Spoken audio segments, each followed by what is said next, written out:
प्रेम से बोलिए श्री राधा रानी की जय। बरसाना धाम की, पीली पोखर की, प्रेम सरोवर की जय। ब्रजेश्वर महादेव की जय। देखिए भक्तजन, ब्रजराज रसराज को जहाँ गावत आली काली मंगलवानी, साधु संत अहेतु की स्वामिनी है श्री राधा रानी। यह जो ब्रजराज है 84 कोस का ब्रज, मथुरा होडल तक, हरियाणा का होडल, इधर डीग और भरतपुर डिस्ट्रिक्ट के, अभी हम 2 दिन पहले गए थे, वहाँ कुबेर वन है और कमल कुंड है। ये सब ब्रज 84 कोस में है, ठाकुर जी के लीला स्थली है। भगवान ने यहाँ गोचारण किया, बंसी वादन किया, सखियों से दधी माखन मांग के खाए, लूट के खाए, जैसे मौका लगा रिझा के खिजा के कैसे भी लेके खाए। इस तरह से ब्रजराज रसराज को, ये जो ब्रजराज है 84 कोस की, ये रसराज अर्थात भगवान श्री कृष्ण की है।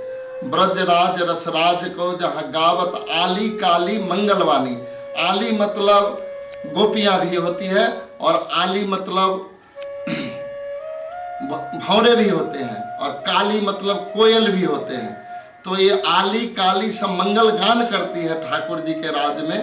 तो ब्रजराज रसराज को जहाँ गावत आली काली मंगलवानी, साधु संत अहेतु की, यहाँ जो साधु संत हैं अहेतु की इच्छा से रहते हैं, ये जगत के कल्याण के लिए रहते हैं, भक्तों की कल्याण के लिए तपस्या करते, भजन करते हैं। इनको किसी से कोई वांछा नहीं रखते।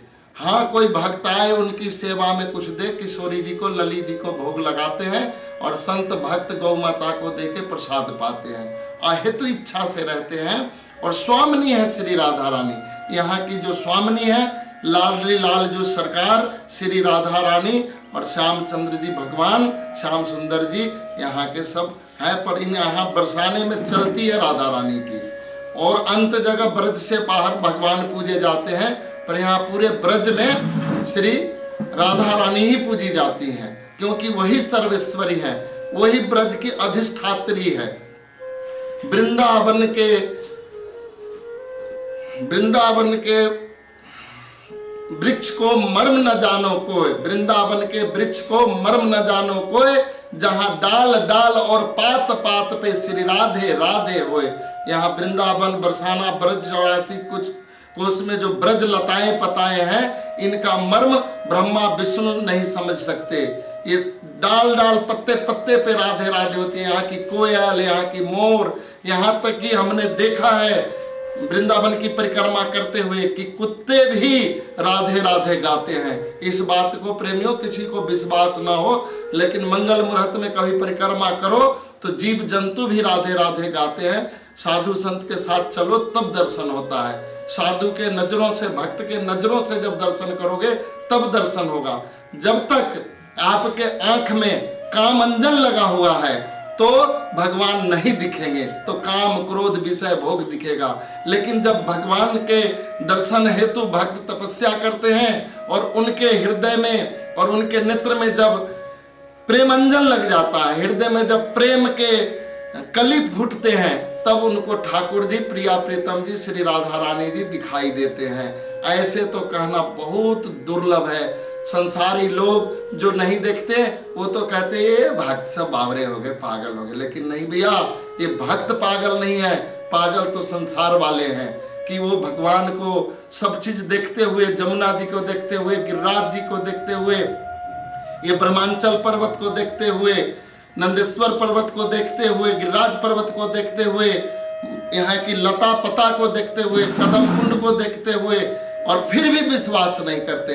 इसलिए हे भक्तजन, अगर आपको ठाकुर जी का प्रेम पाना हो और ठाकुर जी के लीला स्थली का दर्शन करना हो, उनमें विश्वास करना हो, देखना हो, तो आके ब्रज में देखो। यहाँ पे एक एक गांव, एक एक वन, सब यहाँ पे भगवान के लीला से जुड़ा हुआ है। यहाँ से 1.5 किलोमीटर की दूरी पे ब्रजेश्वर महादेव हैं, जो वृषभानु बाबा ने तपस्या करी शिव जी की और उनकी प्रसन्नता से लली जी को पाया। उसी के बगल में रावण वन है, जहाँ पे श्री राधा रानी की सहचरियां, अष्ट गोपियां प्रधान सखियां, अष्ट प्रधान सखियां रावर अर्थात जौ की आटे को, दलिया को बनाते थे गुड़ में और मट्ठा में, लस्सी में उनकी रावर बनाते थे, ठंडा शीत पदार्थ, और वो सब सखियां बना रही थी रावर वन में। तो ठाकुर जी अपने ग्वाल बाल सखा के संग प्रकट है गए और उनसे खूब चिरोड़ी करी मांगा। और तब भी सब सखियों ने कहा, कान्हा यह रावर प्रसाद ऐसे नहीं मिलेगा, आपको यहाँ पे बंसी भी बजानी पड़ेगी और नृत्य भी करनी पड़ेगी। तब ठाकुर जी सखियों के बस में होके यही रावर वन में वहाँ पे बंसी वादन किया और नृत्य किया, और तब सखियों ने उन्हें प्रसाद दिया और उनके ग्वाल बाल सखा सब प्रसाद खाए और सब प्रसन्न हुए और सखी लोग प्रसाद किए। ये बगल में रावर वन है जो आप लोग कभी देख सकते हैं। अभी लॉकडाउन के कारण श्री जी का मंदिर तो बंद है, पर लीला स्थली सब खुला हुआ है। यहाँ पे सूरज कुंड है बगल में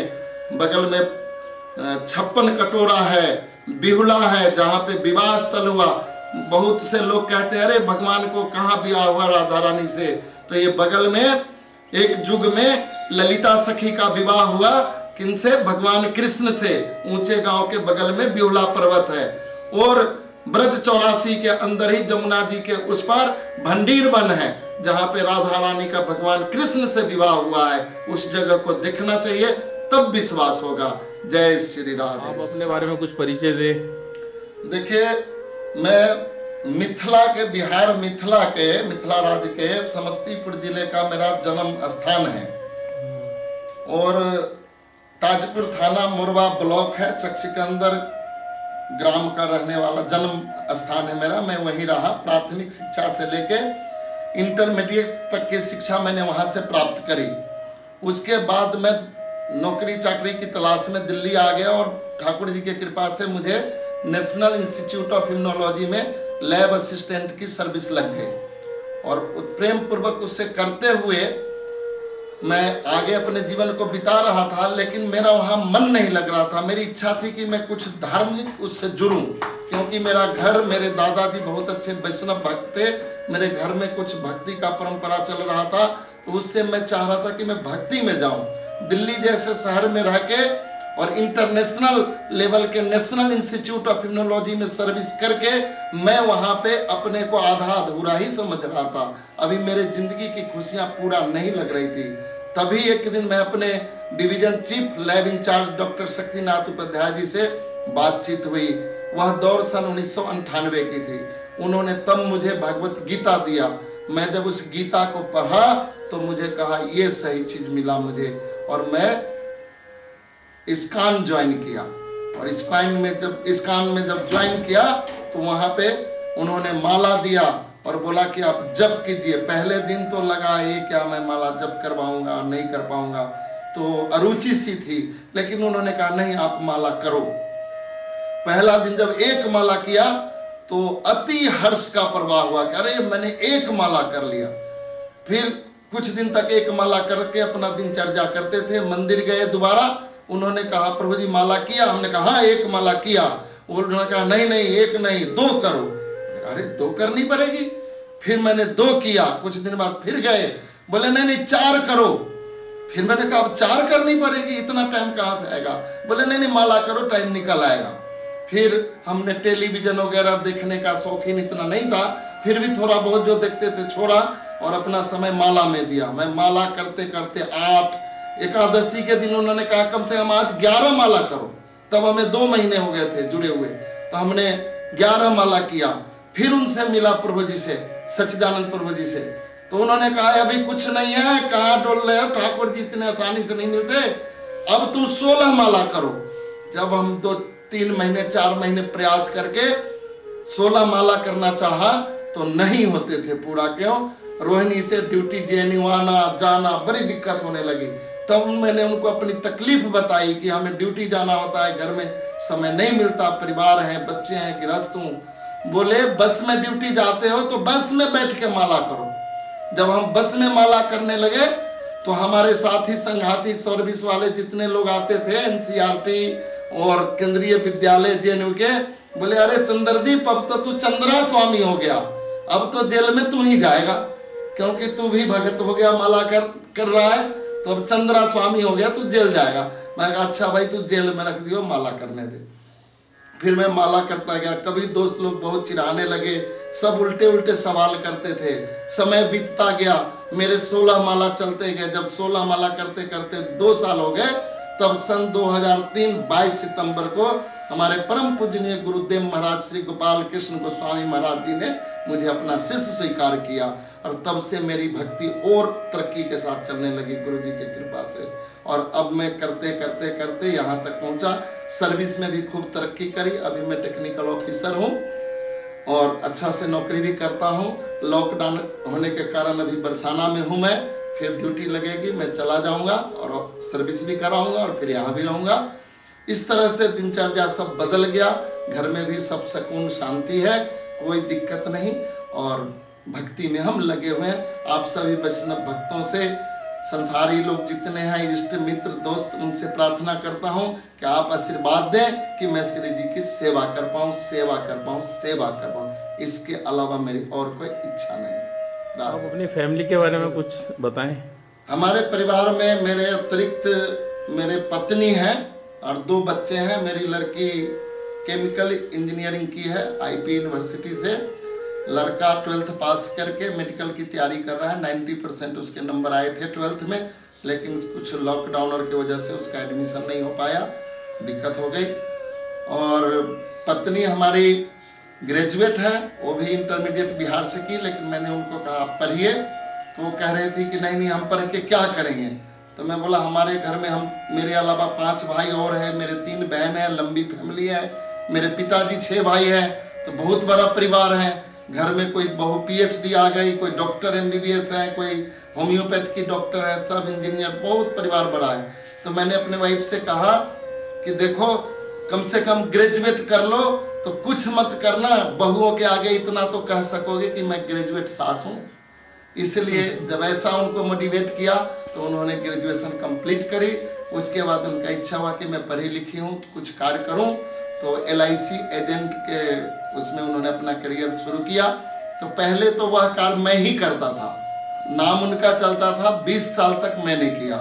फिर मेरी रुचि और भक्ति में डीपली बढ़ गई, तो हमने कहा या तो इस काम को छोड़ दो, कमाने खाने पीने और रहने लग पैसा तो नौकरी से भी मेरा सर्विस से मिल रहा है, तो आप क्या करो छोड़ दो, और नहीं तो करना है तो खुद करो। तो अब उन्होंने अच्छा से LIC की एजेंसी चलाते हुए MDRT एजेंट है। MDRT का मतलब होता है जो साल में 40 लाख 36 से 40 lakh FPR first premium receive करें। तो उनका सक्सेसफुल एजेंट है। आमदनी भी लगभग 16 से 20 लाख साल का हो जाता है वाइफ का। इसलिए मैं निश्चिंत होकर ब्रज में भक्ति करता हूँ।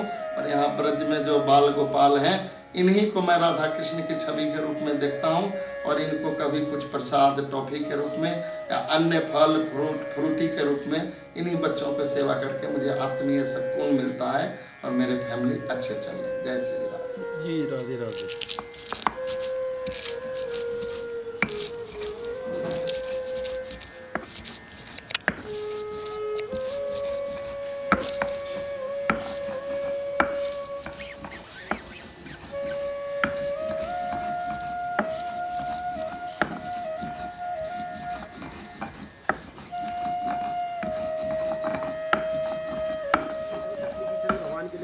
पूजा कर रहे हैं, लेक्चर दे रहे हैं, काम कर रहे हैं, तो ये सब आपकी वीडियो बनाएंगे तो लोग जो देखेंगे बोलेंगे अरे यार देसी खाना चटनी ये शहर में कहाँ मिलेगा। पहले बात तो शुद्ध चीज नहीं मिलता वहाँ, धनिया हरा भरा मिलता है पर स्वाद नहीं होता। यहाँ देखिए देश छाछ में भी डाल देंगे। अब बैठिए,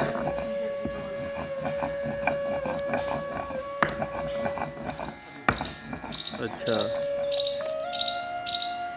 तो उन लोगों का कुछ हमारे पिताजी बहुत ही सत्यवादी थे। कलयुग में आप भरोसा नहीं करेंगे, इतना सत्यवादी थे वो। हमारे दादाजी बहुत अच्छा वैष्णव महान भक्त थे। मैं तो उनको महान ही कहूँगा, कोई विश्वास करेगा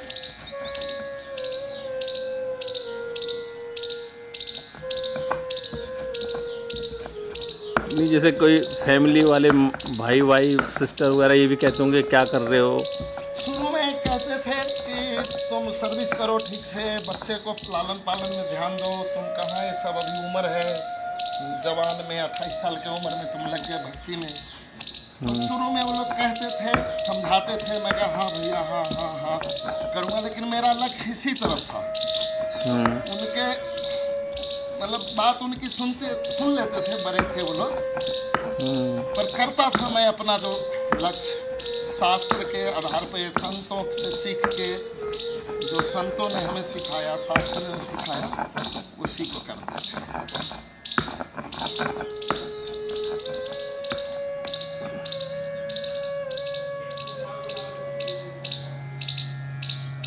जैसा होने लगा तो भगवान ने स्वप्न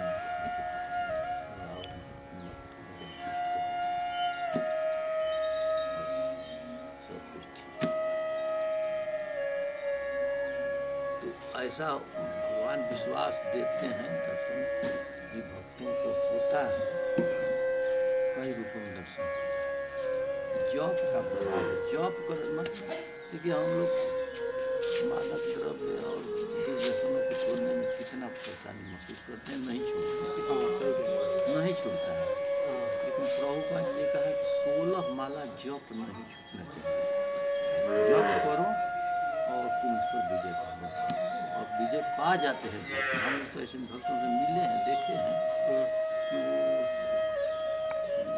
चाय नहीं पीते, कोई मदिरा पान या धूम्रपान नहीं करते, कि भक्त होने से पहले बहुत इसमें छोड़ देते हैं। भारत खंड है ना, हाँ हाँ हाँ 12 के पार्ट 1 पार्ट मिला के 18 होते हैं। तो मैंने अभी परसों ही खत्म करी है। अच्छा हाँ, अब हमने पढ़ी शुरू कर दिया। मैंने पूछा महाराज से कि क्या पढ़ना चाहिए, तो हमने वो पढ़ा था कि अब कीर्तन है, चरण कीर्तन। तो उससे बीच में हमने गीता पढ़नी शुरू करी थी। हाँ गीता पढ़ने से क्या हुआ, हमको फील हुआ जैसे बीमार होते हैं तो वो स्वाद नहीं आता। हम मैं बड़ा परेशान, 2 दिन गीता पढ़ी तो गीता में भगवान कह रहे हैं मैं हूँ, मुझे पता है, पर वो कि मैंने उनको फ़ोन किया क्या करो ना, अच्छे तरह समझ पढ़ो। वो पढ़ी तो एकदम से जैसे कहते हैं ना कि कोई गोली दिया हो बुखार ठीक की, तो एकदम से वो उसका नाम ही है चैतन्य चरित अमृत। अमृत है। ये केवल लिखा नहीं गया है उस किताब को, चैतन्य चरितामृत। उसके पढ़ने से अमृत का जो गुण है वो टेस्ट होता है, अनुभव होता है। एक गलत आप नहीं करें, आप अपना मतलब कि रियलाइजेशन ही कर रहे हैं। हाँ कि मुझे मतलब घबराहट सी, अब एक चीज़ अच्छी चीज़ पढ़ने के बाद आपको उतना ही स्वाद चाहिए ना। अब छोटा स्वाद में तो मज़ा नहीं आएगा ना, मतलब हाँ और सही उसी लेवल का स्वाद चाहिए। उस लेवल का स्वाद नहीं मिला तो मैं बड़ा बेचैन हुआ। तो मैंने जब शुरू किया तो ऐसे लगा जैसे सांस आना शुरू हो गया। तो शरीर तो ठीक था पर मन स्वास्थ्य नहीं था। और जब जितना पड़ी ना तो हाँ चेतना पड़ी तो मन जो है स्वास्थ्य हो गया। ऐसे लगा जैसे सांस को सांस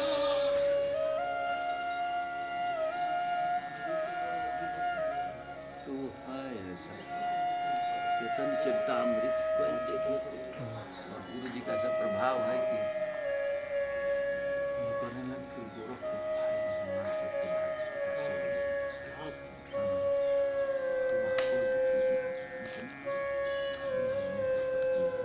कृष्ण की भक्ति करते हैं, कृष्ण की भक्ति करते हैं देखा।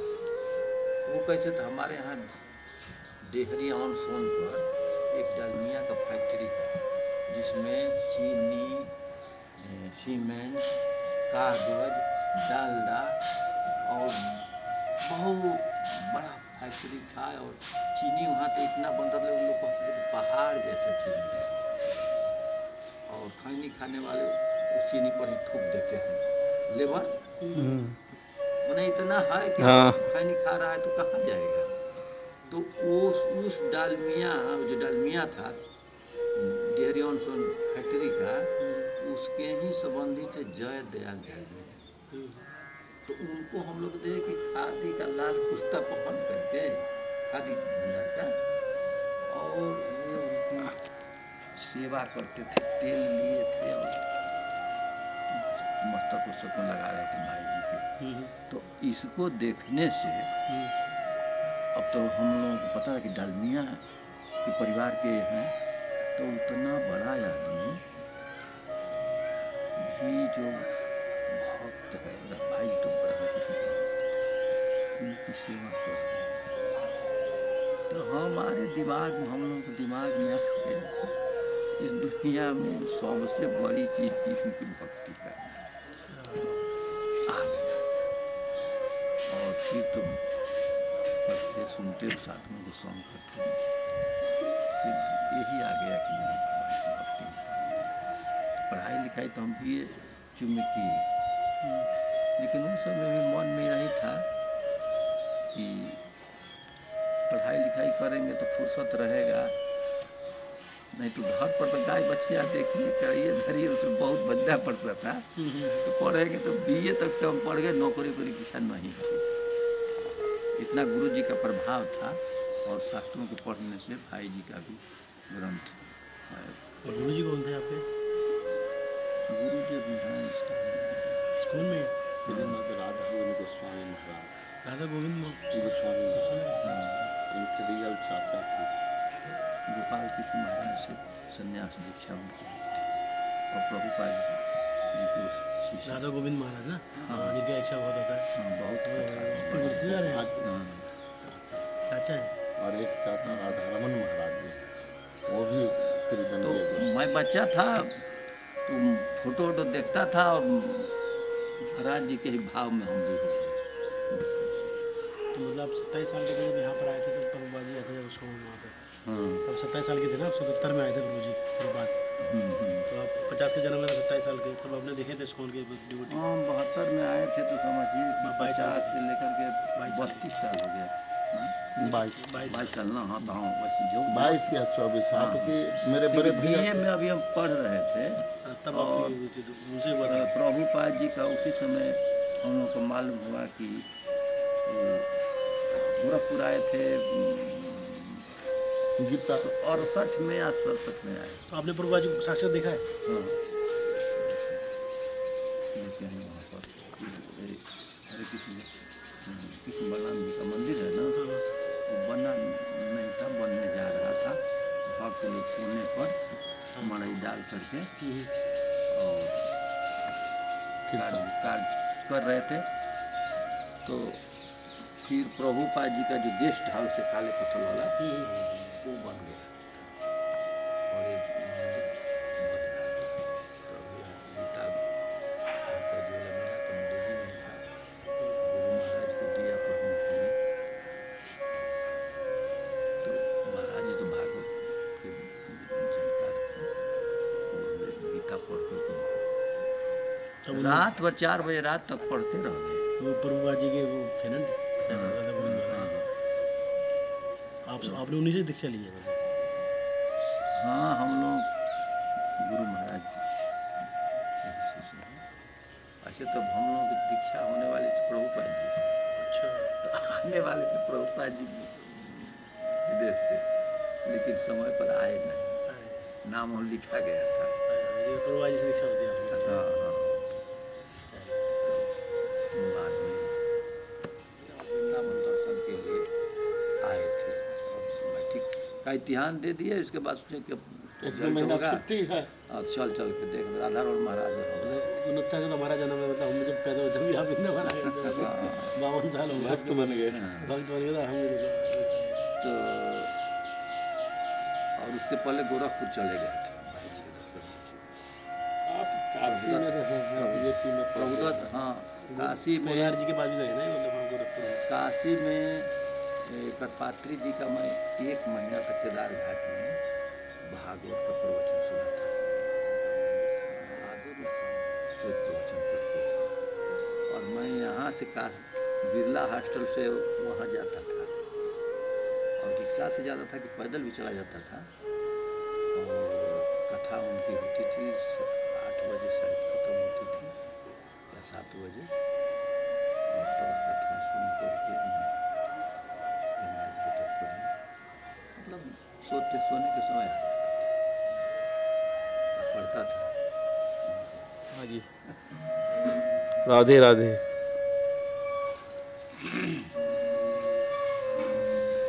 अपना परिचय दीजिए महाराज। मेरा नाम श्री रूप चरण दास है। मैं पूज्यपाद श्री राधा गोविंद दास गोस्वामी का शिष्य हूँ। 88 में हमारी दीक्षा भई, 86 में हम जुड़ गए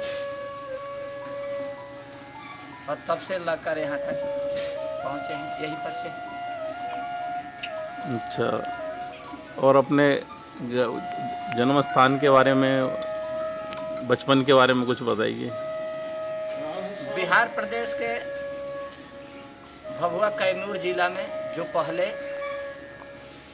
रोहतास सासाराम के नाम से जाना जाता था, एक गांव में नावाडी ग्राम में हमारा जन्म हुआ। जब हम 10 साल के थे, 11 साल के थे, उस समय हमारे गांव में श्री गुरुदेव एक संतों की टोली लेकर कीर्तन करते हुए गए। और टाइम भी यही है, लगभग खटिया गांव से वे लोग कीर्तन करते हुए पैदल आ रहे थे, हमारे गांव को छूते हुए अपने गांव में जा रहे थे। तो हमारे पिताजी उन महात्माओं से पहले से ही परिचित थे और उन महात्माओं को उन्होंने रोका और अपने ही गांव में, घर पता नहीं करेंगे, गांव में 10 भाई मिलकर उन महात्माओं का प्रोग्राम किया। एक बरगद के पेड़ के नीचे खूब सुंदर भव्य आयोजन किए। अचानक, कोई पहले से प्लान नहीं था, अचानक प्रोग्राम किए। उस प्रोग्राम में पहले साफ सुथरा किए, आसन लगाए, जैसा जैसा महाराज जी कहे। और उस समय शाम का टाइम था, बड़ा सुंदर कीर्तन हुआ। इसके बाद में प्रणाम किए तो हमने जीवन में प्रथम बार देखा कि पृथ्वी पर लौट कर प्रणाम किया जाता है। तो हम देखे तो सोचे ये साधु लोग कर क्या रहे हैं, चलो हम भी करते हैं। जब भी लोग कर रहे हैं तो हम भी करते हैं। कुछ लोग खड़े थे तो श्री गुरुदेव ने कहा कि आप सभी सिर झुकाकर भगवान को प्रणाम कीजिए, सिरूर श्री कृष्ण पदाभिवंदन। उन्होंने सबको बतलाया तो सभी लोग प्रणाम किए। और प्रणाम करने के बाद में फिर जब कहे ठीक है अब आप लोग बढ़ जाइए, तो बढ़ गए सब लोग। इसके बाद में कहे कि अब सुनिए, इतने देर तक कीर्तन हुआ, अब कथा होगी। तो 1 घंटे के आसपास, लगभग 45 मिनट या 1 घंटे जो भी हो, उन्होंने कथा कही। उस कथा के बाद में प्रसाद हुआ और प्रसाद के बाद में विश्राम के बाद मंगला आरती की और फिर अपने गांव पर चले गए। उसी समय से उन महात्माओं के प्रभाव से हमने इसमें प्रभावित हुआ और धीरे धीरे हमारे गांव के बगल में कुकुहा गांव है, वहाँ पर कुछ महात्माओं को उन्होंने अपने से जोड़ लिए, शिष्य बना लिए। जब शिष्य उन लोगों को बना लिए तो हमारी दादी को उन्होंने हमारे घर पर आए माला झोली देने के लिए, क्योंकि हमारे बुआ के लड़के एक हैं ब्रजेंद्र कुमार दास जी, जो प्रभुपाद जी के भी सेवा किए हैं, वो आज भी वृंदावन में हैं। तो उन्होंने कहा कि हमको दादी से मिलना है। तो महाराज जी कह के चलिए हम भी आपकी नानी से मिलते हैं। हमारी दादी उनकी नानी है, मतलब हमारे बुआ के लड़के हैं तो उनकी नानी भाई। तो कहे हमारे भैया कहे बुआ के लड़के कि हम नानी से मिलना चाहते हैं। और वो बचपन से महाराज जी के ही सानिध्य में रहते हैं, 5 साल से रह रहे थे। तो वे जब हमारे घर पाए तो महाराज जी टोली लेकर पुनः घर पाए और आंगन में गए, कीर्तन भी किया और हमारे दादी को ऐसे ही माला और झोली दिए। तो उस समय लगभग हम होंगे 11 साल के, 11 होंगे या 12, इससे ज़्यादा नहीं होंगे, 11 में होंगे। तो उस समय महाराज जी सबको कीर्तन उर्तन सुनाए। इसके बाद में झोली माला हमारी दादी को दिए, कहे कि माता जी आप झोली माला लीजिए और जब कीजिए, आप तो पुराना शरीर हो गया है, अब मरे उली वालू ना भजन करी। भोजपुरी में, हिंदी तो गांव की स्त्रियां समझती नहीं हैं, तो उन्होंने बड़ा समझाया। इसके बाद में महामंत्र बोलवाने लगे। तो महामंत्र मतलब हरे कृष्ण कृष्ण कृष्ण हरे हरे, हरे राम राम राम हरे हरे, इस तरह से बोलवाए। यही महामंत्र है, उन्होंने ऐसा कहा। इसके बाद में जप करने को दिया तो पूछे कि महामंत्र किसको याद हुआ? कोई नहीं हाथ उठा, मैं हाथ उठा, मुझे याद हो गया। बोलो।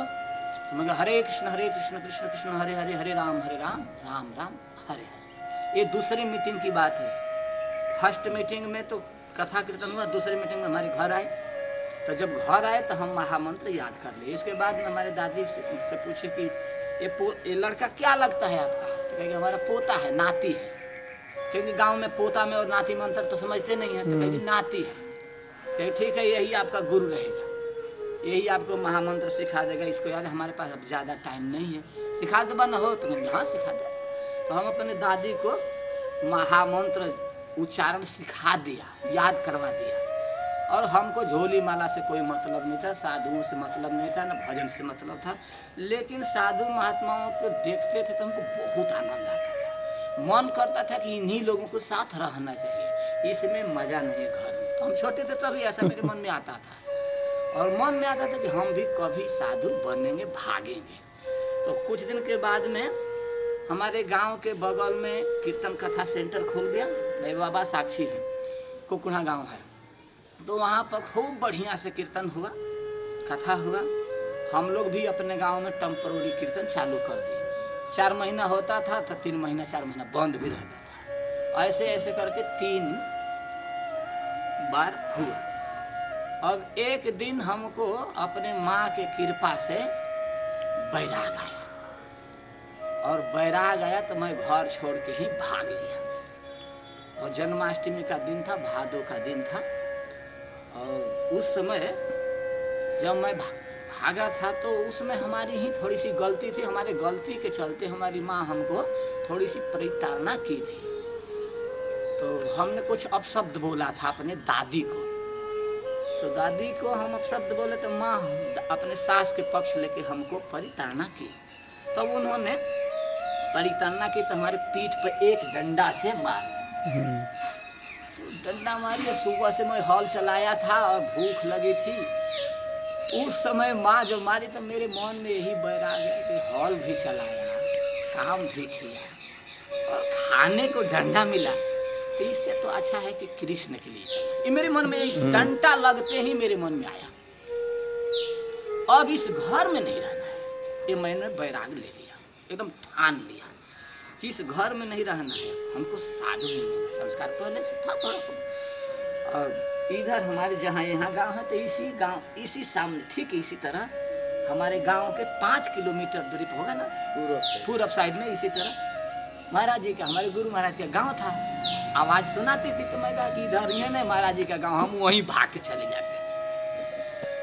तो वहाँ से भागे, और भादो का दिन पानी जब गए देवकली के पास पहुँचे, सनलपुर पात करे गांव है। तो वहाँ जब गए तो देखे कि यहाँ से अब प्रेम सरोवर तक पानी ही पानी है, बीच में कहीं मतलब कुछ नहीं, केवल पानी ही पानी है। और इधर संकल्प लिया हूँ कि मुझे लौटना नहीं है, पीछे आगे जाना है, मरूंगा चाहे जो, चलो इसी में। पानी में हिल गया तो कहीं इतना कहीं इतना कहीं इतना, एक जगह इतना हो गया तो मैं कहे हे कृष्ण, मरना हुआ जीना हो अब तो चल दिया हूँ। तो जब इतना पानी में गया तो अब तो लगा कि गया, आधार थी पानी, केवल नहीं तो पानी बहाव वाला था। और कहीं देखने पर 1 माइल तक कोई आदमी सिवान में नहीं है, क्षेत्र में नहीं, केवल मैं ही अकेला हूँ। और टाइम शाम का है, भाग रहा हूँ जिस समय शाम का टाइम है, इससे हाँ लगभग यही टाइम होगा, इससे थोड़ा और अंधकार हो गया था। तो मैं जब पार करने लगा तो जब इतना पानी में गया तो लगा कि अब डूबा। तो कोई कह रहा है कि तुम इस रास्ते से मत जाओ, तुम दाहिने साइड में हो जाओ। अंतर से कोई कह रहा है कि तुम दाहिने साइड में चलो। तो दाहिने साइड में मैं चला तो पानी कम हो गया, फिर और से चलने लगा तो पानी कम कम कम। कुछ दूर जब गया तो घास दिखने लगी, तो घास को देखकर मैं मिला लिया कि इस तरह जाऊंगा तो बजाऊंगा, घास को पार करके निकल गया। इसके बाद आगे गया तो एक गाँव देवकली है, बाबा के गाँव से, हमारे गुरु महाराज के गाँव से पहले नदी है, और नदी के तट पर ही देवकली है। देवकली में जब गया तो वहाँ अंधकार, पूरा अंधकार, नदी पूरी आई हुई है। तो नदी आई हुई है तो 2 लोग कहे कि कहाँ जाओगे बालक? तो हम कहे कि गुरुरा जाएंगे, गुरु महाराज के गांव पर जाएंगे। तो उन्होंने कहा कि नदी आई है यहीं रुको। कहेंगे नहीं, मैं तो नदी पार करके जाऊंगा। और मेरे मन में आया है। तो उन 2 लोगों ने, परिचित महात्मा थे इन लोगों से, हमसे परिचित नहीं थे लेकिन पूछे गाँव, तो गाँव जानते ही समझ गए कि ब्रजेंद्र कुमार के मामा के लड़के हैं। तो मैं कहा हाँ उन्हीं के लड़का हूँ, ब्रजेंद्र कुमार के मामा के लड़के, जो हमारे बुआ के लड़के। तो फिर पार कर दिए, हम चले गए वहाँ। इसके बाद में मंदिर पे गए थे, ये बाबा मिले, ये श्याम सुंदर बाबा जो है ना, हमारे वरिष्ठ गुरु भाई हैं और गुरु भी हैं। तो वहाँ गए तो हम जन्माष्टमी के दिन पहुँचे, पूरा भूख लगी हो या खूब जम कर पेट में तो बिल्ली कूद रही है, खाने पीने को कुछ नहीं, भूख से एकदम व्याकुल है। अब वहाँ सभी महात्मा उपवास किए हैं। हाँ।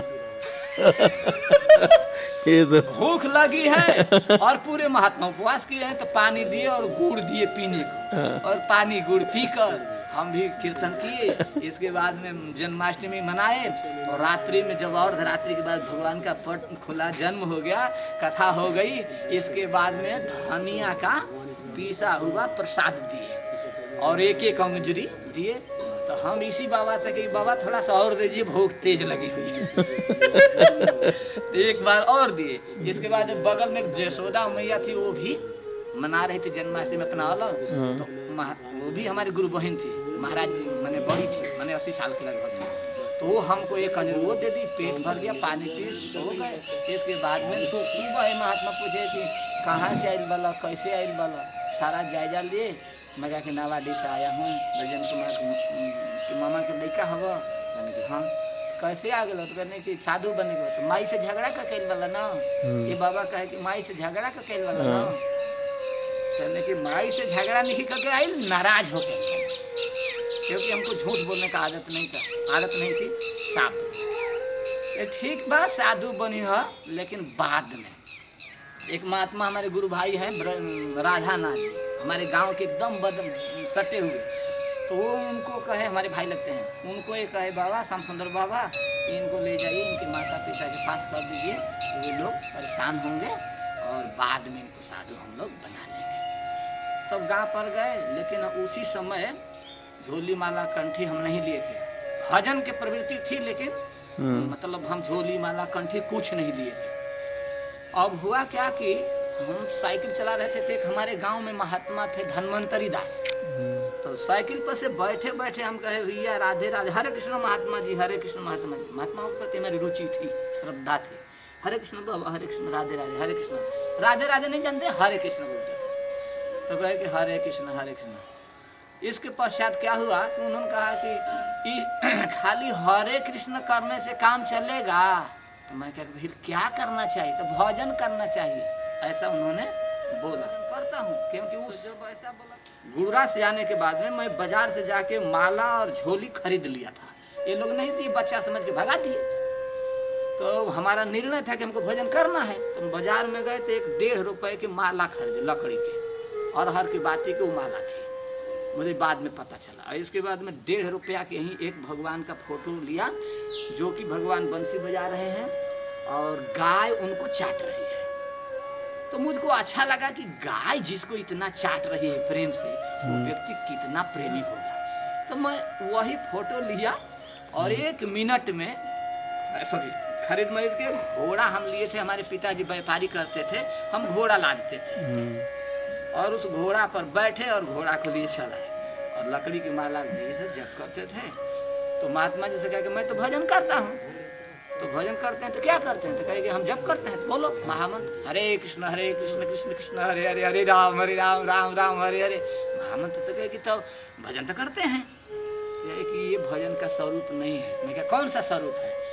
गले में कंठी होनी चाहिए, अपना कंठी से छूट बोल रहा है, गले में कंठी होनी चाहिए और ललाट तिलक होना चाहिए और ये सीखा अपना दिखा कर कहे कि ये सिर के ऊपर प्रत्येक सनातनी धर्म वालों को ये सिर पर गाय के खूर के बराबर सीखा होनी चाहिए। तो कहे कि बाबा इतना लंबा चौड़ा काम आप बतला रहे हैं ना, ये मैं करूँगा, लेकिन थोड़ा बड़ा हो जाऊँगा। तो अब क्यों बड़ा हो जाओगे? तब क्यों करोगे? क्योंकि अभी छोटा हूँ और अभी करूँगा तो मेरी माँ मारने लगी। हमको घर में सबसे ज़्यादा डर माँ से ही था और किसी से डर नहीं था। पिताजी से हमको डर नहीं था, जो कि बहुत कड़े हैं हमारे पिताजी, लेकिन उनसे भय नहीं था। लेकिन माँ से डर था, जो कि बहुत सीधी है, आज भी बहुत सीधी है, लेकिन हम उसी से डरते थे। तो कहे कि हमारी माँ ना हमको मारेगी, हमको भोजन नहीं करने देगी।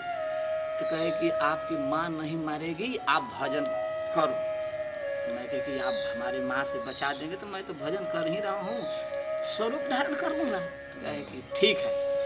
10 मिनट के अंदर साइकिल रख के आया, 10 मिनट के अंदर साइकिल रख दिया, वो सिर को मुंडन कर दिए और फिर गले में कंठी बांधे, स्नान स्नान करके सब 12 श्लोक श्री केशवाय नमः मध्वान गोवर्धन विष्णु मधुसूदन त्रिभुवन पावनाय नारायण कृष्ण पद्मनाभ दामोदर सब बना के चेला चकाचक।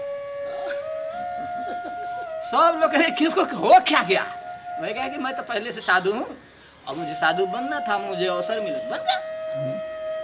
महाप्रभु के बारे में जब उन्होंने बतलाया तो मैं हर हर हर हर रोने लगा, क्योंकि महाप्रभु के बारे में उन्हीं से सर्वप्रथम धन्वंतरी दास जी से मैं सुना था।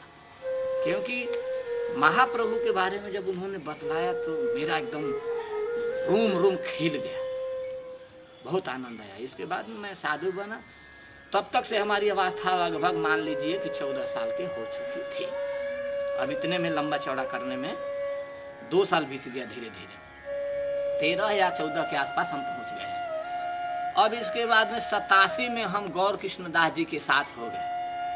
जिस गौर कृष्णदास जी की समाधि है, जो जिनको हम भैया कहते हैं, जो सन्यासी होकर इस्कान में हमारे अंतर्राष्ट्रीय कृष्ण भावनामृत संघ में सन्यासी हुए और 2015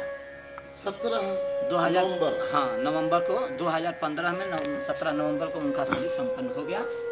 इनके सानिध्य में हमारे हाँ चलिए। क्या बोल रहे थे, रील तो खत्म हो गया। 14 साल की उम्र में हाँ तो 87 में भैया के साथ आ गए। 87 में जन्माष्टमी के दिन ही, ये देखिए संजोग, जन्माष्टमी के दिन ही 87 में उनके गांव पर गए। करमचट होते हुए अपने नावाडी से चल के बनवान गए, करमचट गए, करमचट से बनवान गए, बनवान से उनके गांव पर गए खड्डियाँ। तो वो खेत में बिया कबार रहे थे, धान की रोपनी होती है ना, उसमें बिया कबार रहे थे। उसी समय हम लोग भी वहाँ पहुँचे पता लगाकर। तो तुरंत अपना पजामा खोले, कुर्ता खोले, हम लंगूटा पहनते थे, दंड कसरत करते थे और इसके बाद में बिया कबारने लगे। सब डाल डुल के 3 घंटे के अंदर सब काम खत्म। दिन भर का काम 3 घंटे में ख़त्म करके हम लोग सब फ्री हो गए। फिर सत्संग हुआ, इसके बाद में हमारे गांव पर आ गए। उसी समय से हम उनके साथ आए। इसके बाद में फिर वो अपने गांव पर चले गए। फिर गर्मी के दिन में हम महाराज जी के पास गए। गर्मी के दिन में महाराज जी के पास गए और तब तक से हमको 2 साल भजन करते हो गए लगभग, मान के चलिए। महाराज मैंने नजदीक पहुंचने वाले हैं 2 साल के। तो महाराज जी से मिले तो महाराज जी कहे कि यही टाइम है कीर्तन करते हुए, बड़ा संयोग जुट रहा है, यही टाइम है ठीक, और गर्मी का दिन है। तो वो अपने मंदिर पर बैठे थे गुरुग्राम में, और उनके साथ एक रसेनुआ के साधु थे जिनका नाम रघुनाथ दास था, अब नहीं है वो महात्मा। तो ये दोनों महापुरुष बात कर रहे थे आपस में। हम कीर्तन करते हुए, झाल बजाते हुए, हरे कृष्णा कृष्ण कृष्ण हरे हरे, हरे राम राम राम हरे हरे, अपने गाँव से ही 5 किलोमीटर से अकेले कीर्तन करते हुए जा रहे थे मस्ती में। तो महाराज जी को प्रणाम किए। इसके बाद में पूछे कि कहाँ से आ रहे हैं हो बालक। मैं कहा कि नावाडी से। तो कहे कि ब्रजेंद्र कुमार के मामा के लड़के हो। मैं कहा हाँ। फर्स्ट मिलन अकेले में महाराज जी से प्रथम मिलन हो रहा है। गांव के बाद प्रथम मिलन महाराज जी के साथ अकेले में उनके मंदिर पर हो रहा है। कहे कि अच्छा। तो महाराज जी मिश्री लाए और कहे कि प्रसाद ले लो। भोजपुरी में बात हो रही थी, भोजपुरी को नहीं बोल रहा हूँ। इसके बाद में उन्होंने कहा कि लो गिलास ले लो, कल पर से पानी ले लो, पी लो। इसके बाद पूछे क्या करते हो। मैं कहा कि गाय चराता हूँ, जप करता हूँ, पूजा करता हूँ। कितने बजे जगते हो। मैं कहा कि 4 बजे पूजा कर लेता हूँ, 3 बजे जग जाता हूँ। इसके बाद जप करता हूँ। इसके बाद में गाय को खोलता हूँ, चराता हूँ। इसके बाद में फिर आके गायों को बांध के फिर जप करता हूँ। फिर शाम हो गया तो फिर पूजा करता हूँ। यही हमारी दिनचर्या। तो कहे कि पढ़ते कब हो। तो मैं कहा कि पढ़ता ही नहीं। पढ़ते नहीं हो? क्यों? पढ़ता ही नहीं हो, बचपन से नहीं पढ़ता। ठीक है, पढ़ना चाहिए, अभी बालक हो, पढ़ना चाहिए, इतना ही कहे। फिर इसके बाद में कथा कीर्तन है। शाम को महाराज जी लग गए, स्नान किए, हम भी स्नान किए। इसके बाद में कीर्तन हुआ, हम देखे कि आरती भी हुई, कीर्तन भी हुआ। इसके बाद में कथा भी हुई। इसके बाद प्रसाद हुआ, चकाचक खाए और सो गए। सुबह में भी सब महात्मा लोग जगे, स्नान ध्यान किए। इसके बाद में आरती हुई, पूजा हुई। इसके बाद नरसिंह वंदना आदि करके फिर थोड़ी सी कथा की। इसके बाद में हम प्रणाम करके चलने लगे तो कहे कि राम दुलार सुनो। महाराज जी हमको बुलाए कि राम दुलार सुनो, किस क्लास में पढ़ते हो। मैं कहा महाराज जी आप गुरु महाराज बानी, हम संत से झूठ बोलने में हम बहुत टनाटन थे। हम ना पढ़ीला। हाँ ना पढ़ेला सच मुझ कनी, हाँ ना पढ़ीला। महाराज जी कहे बड़ा स्नेह से कि ठीक है, आज के बाद पढ़ना है और आपको बहुत जल्दी पढ़ने आएंगे। महाराज जी का शब्द बोल रहा हूँ अपने श्री गुरुदेव का, है कि आपको पढ़ने आ जाएगा। इसके बाद में हम गए और उन्होंने हमको ऐसा कहा, गए गाँव पर फिर गौर कृष्ण महाराज के इन्हीं का प्रोग्राम किया। इसके बाद में यही महीना है, यही दिन भी है। तो हम उनके पाँव दबा रहे थे। पाँव दबाने के बाद में उन्होंने कहा कि 12 बज गया रात, तो कहे कि आप सो जाओ सो जाओ। तो फिर वो भी पूछे कि रूप से राम दुलार तुम किस कक्षा में पढ़ते हो? दिनचर्या पहले पूछे कि कैसे कैसे दिनचर्या है। तो हम कहे कि दिनचर्या मतलब तो सुबह से लेकर शाम तक क्या करते हैं? तो मैं कहा कि 3 बजे भोर में जगता हूँ, स्नान करता हूँ, पूजा करता हूँ, सब करने के बाद में जप करता हूँ। इसके बाद में गाय खोलता हूँ, गौओं को खोलता हूँ, चराता हूँ, खिलाता हूँ, फिर जप करता हूँ। पढ़ने का कहीं नहीं आया। तो उन्होंने कहा कि कब पढ़ेला, कौना क्लास में पढ़ेला? नहीं पढ़ता हूँ, साधु जी नहीं पढ़ता।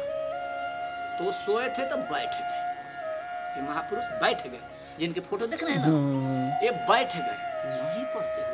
लेकिन सचमुच रामदुलार ने कहा हाँ नहीं पढ़ता। तो उन्होंने कहा कि मेरा हृदय कह रहा है कि आप पढ़िए और आपको बहुत जल्दी पढ़ने आएगा। तो मैं कहा कि महाराज जी आपसे कुछ कहे हैं क्या? क्योंकि महाराज जी की बात है, इनकी बात टैली कर गई ना। तो महाराज जी आपको कुछ कहे हैं क्या? कि नहीं। तो यही बात महाराज जी भी कहे, गुरु महाराज। तो मैं इतना बड़ा हो गया तो पढ़ूंगा, हमको पढ़ने आ जाएगा? लेकिन हाँ बहुत जल्दी आ जाएगा। तो अब उनके बाद में हम चालू किए, वैसे आलिंगन किए, लेकिन पढ़ने आ जाएगा। सिर्फ हाथ रखे क्योंकि आपको पढ़ने आ जाएगा। इसके बाद में मैं थोड़ा थोड़ा पढ़ना चालू किया और जब पढ़ना चालू किया तो धन्वंतरी दास जी हमारे गुरु जो शिक्षा गुरु हैं, उन्होंने कुछ सिखाया। इसके बाद में विजय भाई हैं वो सिखाए, कुछ श्री कृष्ण जी थे वो सिखाए। इसके बाद में फिर भैया के साथ सीखा कुछ। जब भैया से पढ़ लिया तो इनके पास आए। ये श्याम सुंदर दास जी हमारे वरिष्ठ गुरु भाई हैं और ये महापुरुष ऐसे हैं कि सबको गाइड किए हैं। वो चाहे वृंदावन चंद्र दास जी हों, गौर कृष्ण दास जी हों, या चाहे इनके अतिरिक्त हम हों या हमसे पहले के भी जो हों। और अभी कुछ देर पहले बतला रहे थे कि लोकनाथ महाराज जी को भी पढ़ाए हैं। ये सबको यही गाइड करते थे। महाराज जी इन्हीं को काम दे देते थे कि श्याम सुंदर दास आप देख लीजिए। तो खिलाना पिलाना मिलना जुलना सब भैया भी हमको ऐसा ही बतलाए थे। तो भैया कहे कि श्याम सुंदर दास जी से आप पढ़िए। तो पढ़ने लगे तो हमको 1 महीना में भागवत पढ़ने आ गया। ये देखिए गुरु के आशीर्वाद और संत के कृपा, भैया की कृपा और गुरु महाराज की कृपा एक साथ है। 1 महीना में हमको ग्रंथ पढ़ने आ गया भागवत, वो भी 10 स्कंद से मैं चालू किया। और वो ग्रंथ कौन दिए थे? गुरु महाराज अपने हाथ से भागवत हमको दिए, जिसको कुछ भी पढ़ने नहीं आता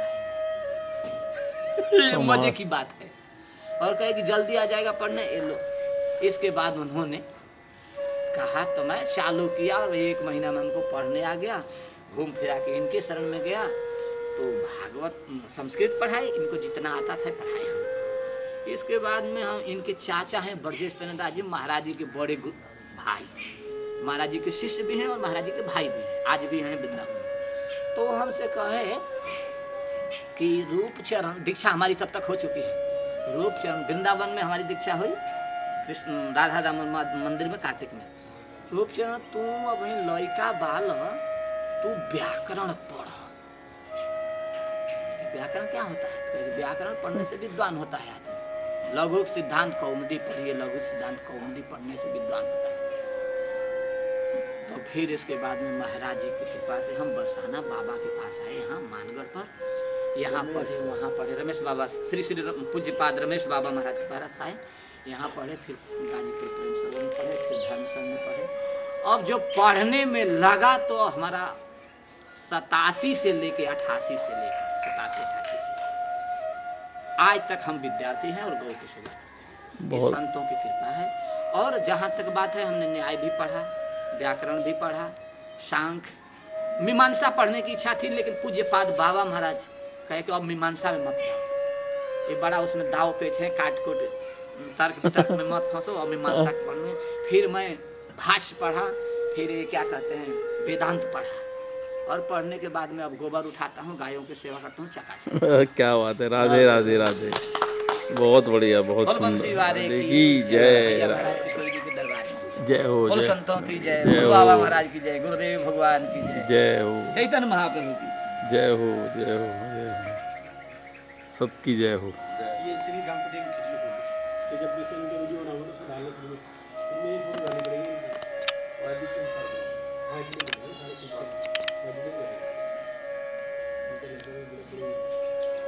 ज्यादा समय ले लिएगा।